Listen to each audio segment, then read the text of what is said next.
Over the past few months, I've worked on hundreds of videos for creators who have signed up for my editing agency. And I've noticed a pattern. Simple mistakes that are super easy to fix, but make a huge difference in how engaging your videos are. Let's jump straight in because I've got a lot to share with you in this video. Not only how you can take your vlogs to be 10 times more engaging, but how you can do it with significantly less effort. Let's go.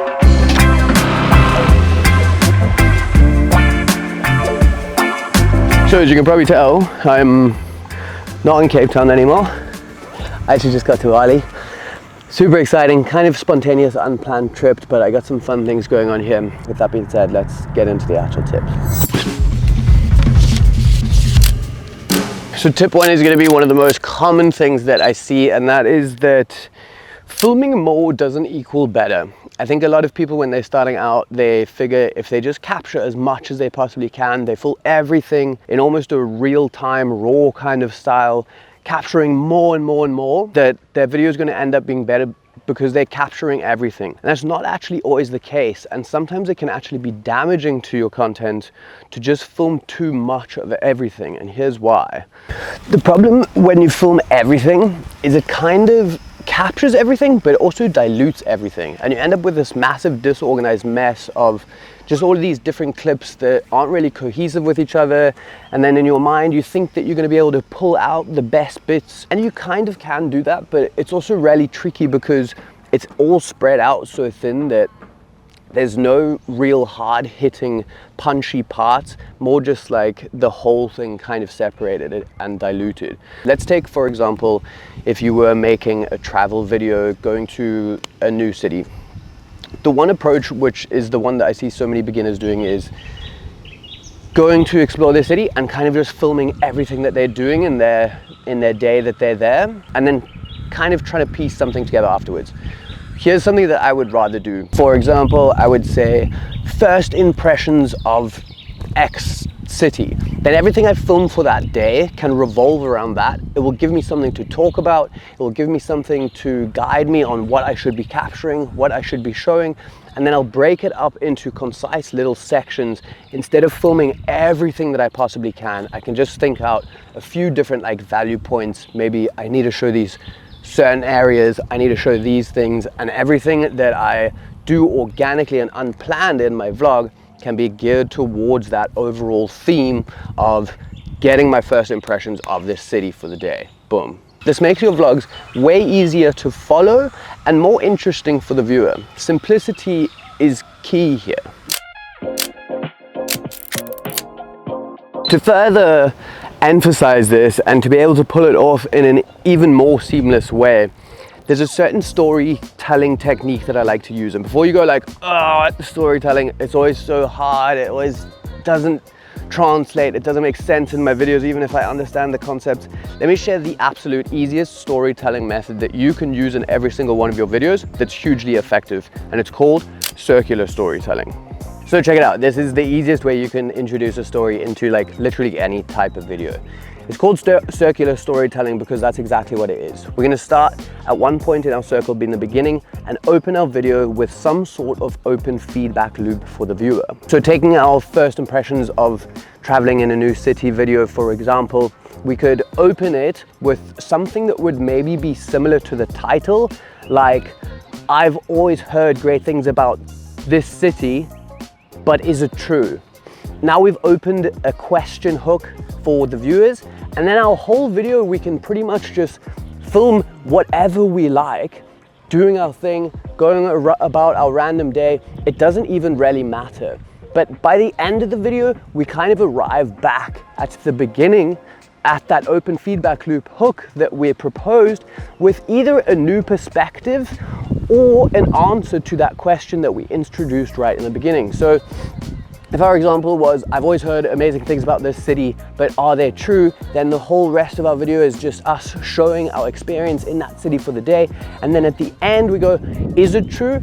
Well, this and this and this, I experienced this, I really like these things, something I didn't know was this, and that's a conclusion, an ending, something for the viewer to stick around all the way to the end of that video. It works perfectly, and you can translate this into almost any type of video that you're creating. Try it out. Circular storytelling is an absolute game changer.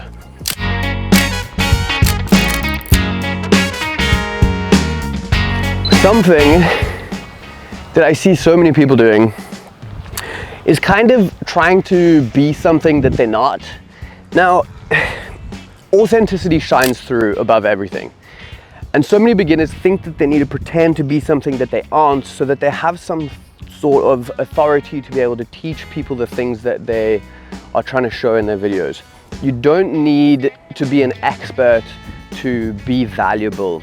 If you can be truly authentic and show what your real experience is rather than what you think you should be showing someone to teach them, it comes across as way more genuine and often way more relatable.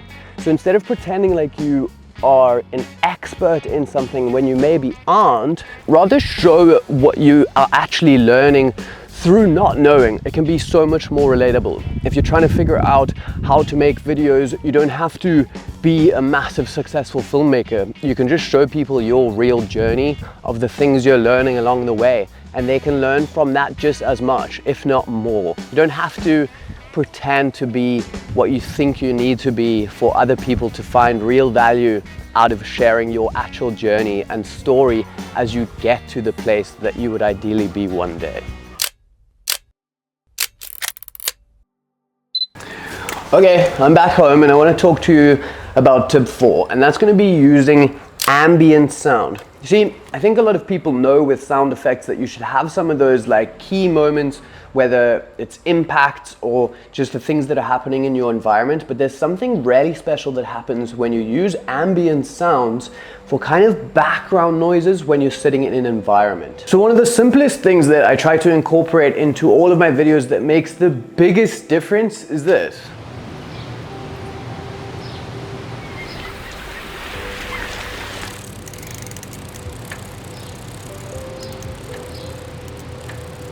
So did you notice anything about those clips and why they might feel so immersive? Well, it's largely down to the ambient noises that I added in post. Natural environmental sounds like the wind, the hum of a city, or some beach ambience is what really brings that clip to life. It's almost like adding color to it in the auditory experience of viewing that video. What I like to do is turn off all background music or voiceovers for my video when I'm editing it. Then I'll go through and just listen out for parts of that video that I think could be accentuated by using some sort of ambient sounds. I'll open Artlist, the sponsor of today's video, right within Premiere and find any of the sound effects that I feel will really bring those clips to life and add that extra pop. I'll simply drag them onto my timeline, just keeping it pretty simple. Things that you often wouldn't think of, like maybe some wind in the trees, maybe a hum in a city. It just really adds that extra dimension to the footage. Artlist has an absolutely amazing library of sound effects that will help you easily find the ones you're looking for and bring your footage to life. They also have the most high quality music available, and they have the most innovative tools to find the perfect tracks that you might be looking for to fit your scene. If you're ready to make your videos and vlogs more engaging, you can check out Artlist down below. They hooked us up with a nice discount and you get your first 2 months free if you use that link. It honestly is a game changer for creators, and it's one of the most essential tools that you're going to use in your editing part of the process. Here's a game changer, and it's kind of a 2-part tip. Try and not recite too much information or talk too much in one go or one scene. See, here's the thing that I see so many beginners doing. People often try to speak out this huge long thing, getting all of this information and everything into one kind of go or one different clip. And a far better way to do it is break your little value points into individual bite-sized chunks. Then you can recite them being impactful and say the thing that you really want to, and then pause and take a break. This is so much easier than trying to get a whole paragraph or this few minute long clip where you're just talking and speaking about this one thing. The second part to this is to try and break up your shots into different angles if it matches the style that you're going for. Sitting down in one singular location is fine in a lot of cases, but something that I like to do is when I'm scripting out my videos, the different lines that I want to say, like we said in the previous one, those short little bite-sized pieces, I'll break them up into kind of different camera angles.